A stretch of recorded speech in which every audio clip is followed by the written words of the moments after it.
एक युवा शिष्य अपने गुरु के साथ पहाड़ों में साधना कर रहा था, लेकिन मन के उमड़ते घुमड़ते विचारों ने उसे कभी शांति का अनुभव नहीं होने दिया।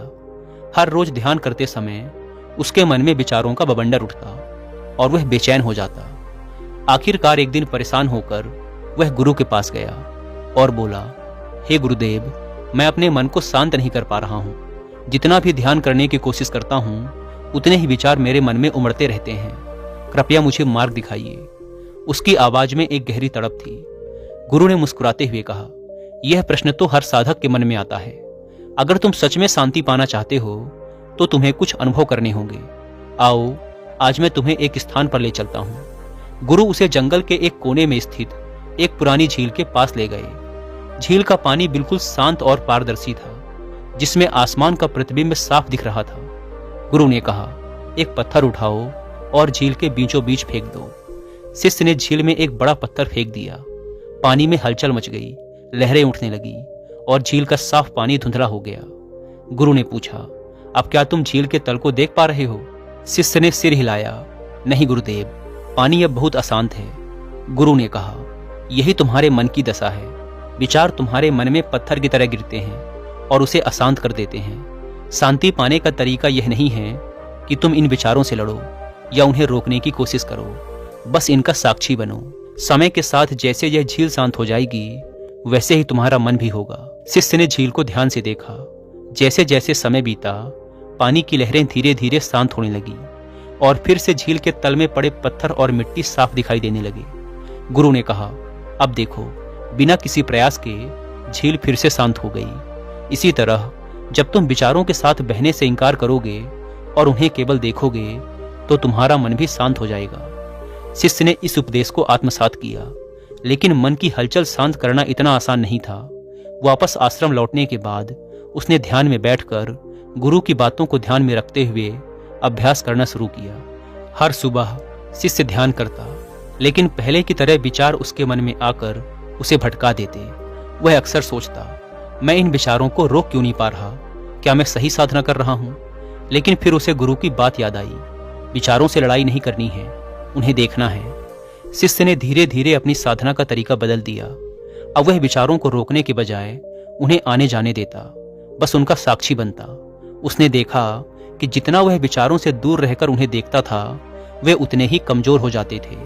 एक दिन ध्यान करते हुए उसने महसूस किया कि विचार आने के बावजूद वह उनसे प्रभावित नहीं हो रहा था। वे बस बादलों की तरह आकर चले जा रहे थे और उसके भीतर का आकाश स्थिर और शांत था। गुरु ने उसे एक और तकनीक सिखाई। जब भी कोई विचार आए, उसे पकड़ने की बजाय अपने श्वास पर ध्यान केंद्रित करो। श्वास जीवन का आधार है, यह तुम्हें वर्तमान में लेकर आता है।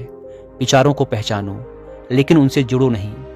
इस सुझाव के बाद शिष्य ने हर बार जब भी कोई विचार आता, उसे बिना किसी प्रतिक्रिया के स्वीकार किया और अपनी सांसों पर ध्यान केंद्रित करने लगा। धीरे धीरे उसे महसूस हुआ कि उसके मन की गतिविधियां कम हो रही हैं। उसके भीतर की हलचल शांत होने लगी थी। अब शिष्य ने अपने मन के स्वभाव को और गहराई से समझना शुरू किया। उसे अनुभव हुआ कि विचारों का आना स्वाभाविक है, लेकिन जब तक हम उनसे चिपकते नहीं, वे खुद ही चले जाते हैं। विचारों को पकड़ने की प्रक्रिया ही हमारे मन को अशांत करती है। जब विचारों को केवल देखा जाता है तो वे निरर्थक हो जाते हैं और मन अपने स्वाभाविक शांति की ओर लौट जाता है। शिष्य की साधना धीरे धीरे गहरी होती चली गई।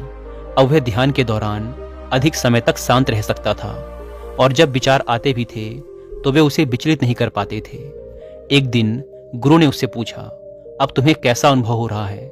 शिष्य ने कहा, हे गुरुदेव, मैं पहले से बहुत शांत हूँ, लेकिन अब भी कभी कभी विचार आते हैं। गुरु ने कहा, यह अच्छा संकेत है। विचार आना बुरा नहीं है, विचारों से जुड़ना बुरा है। अब तुम उस बिंदु पर हो जहां तुम विचारों को देख सकते हो और उन्हें जाने दे सकते हो। यही साक्षी भाव है। गुरु ने आगे समझाया, जब तुम्हारा मन शांत होता है तो यह दर्पण की तरह साफ हो जाता है। इस स्थिति में तुम अपने असली स्वभाव को देख सकते हो। शांति कोई बाहरी चीज नहीं है, यह तुम्हारे भीतर ही है, जैसे झील के नीचे की सतह हमेशा मौजूद होती है। शिष्य अब समझ चुका था कि शांति पाने के लिए बाहर की दुनिया को नियंत्रित करने की जरूरत नहीं है। असली शांति भीतर की यात्रा में है। उसने कई महीने ध्यान की गहरी साधना की और फिर एक दिन ऐसा आया जब उसने पूर्ण शांति का अनुभव किया। उस दिन जब शिष्य ध्यान में बैठा, उसके मन में विचार तो आए, पर वह उनसे बिल्कुल भी विचलित नहीं हुआ। ऐसा लग रहा था जैसे विचार पारदर्शी हो गए हों। वे आकर चले जाते थे और उनके पीछे केवल शून्यता और शांति रह जाती थी।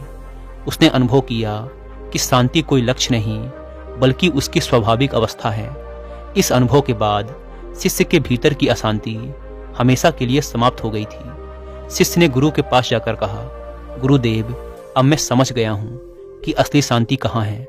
मैंने बहुत प्रयास किया, लेकिन अंत में मुझे महसूस हुआ कि शांति तो पहले से ही मेरे भीतर थी। मैंने उसे बाहर खोजने की कोशिश की, जबकि वह हमेशा मेरे साथ थी। गुरु ने मुस्कुराते हुए कहा, सही कहा तुमने, शांति हमारे स्वभाव में ही है। इसे खोजने की आवश्यकता नहीं है, बस इसे पहचानने की जरूरत है। तुमने इस सत्य को अनुभव कर लिया है, अब यह तुम्हारे जीवन का हिस्सा बन जाएगा। शिष्य ने गुरु को प्रणाम किया और अपने साधना पथ पर आगे बढ़ता गया। अब वह जीवन की हर स्थिति में, चाहे कितनी भी हलचल क्यों ना हो, अपनी आंतरिक शांति को बनाए रखता था। उसके मन का दर्पण अब पूरी तरह से साफ था और उसमें केवल शांति और स्थिरता का प्रतिबिंब था। यह कहानी इस बात को स्पष्ट करती है कि शांति बाहरी परिस्थितियों से नहीं आती, बल्कि यह एक आंतरिक अनुभव है। जब हम अपने विचारों को साक्षी भाव से देखते हैं और उनसे जुड़ते नहीं, तब हमारे भीतर की शांति स्वतः प्रकट हो जाती है। यही शांति जीवन की सच्ची समझ का आधार है और यही साधना का अंतिम उद्देश्य भी है।